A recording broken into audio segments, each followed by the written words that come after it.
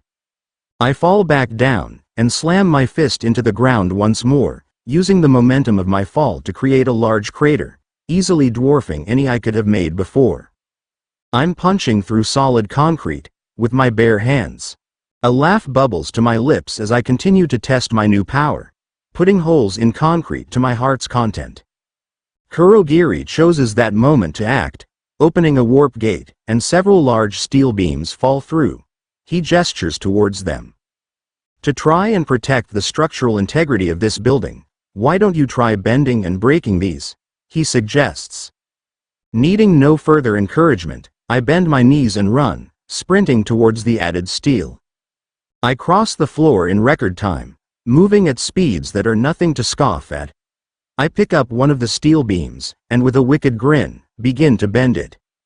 It's not an easy bend, and I do exert a decent amount of effort, but these are industrial-grade steel beams, so the fact that I can bend them at all is incredible. The first beam bends far enough that it begins to break, with cracks forming along it. Dropping it, I move over to the next one, and do the same thing, this time twisting it instead of fully bending it. I feel like a kid in a toy shop as I gleefully bend the metal around, the smile on my face never leaving. I do this for 5 minutes. 10 minutes. I keep going, just pushing my new strength to see how far I can go. All around, I'm definitely stronger than almost everyone in Class 1A. I'd say the only person who can beat me in physical strength would be Midoriya using One for All, for obvious reasons. But still, I'm far more powerful than with Sugar Rush. I pause. Sugar Rush. Sugar Rush is a multiplicative boost. 5 times increase. So if I use it with Body Bulk. My grin grows even larger as I run over to my discarded shirt. I pull from one of the pockets a cube of sugar, my smile never leaving my face. With a laugh, I pop the cube in my mouth. I feel Sugar Rush activating,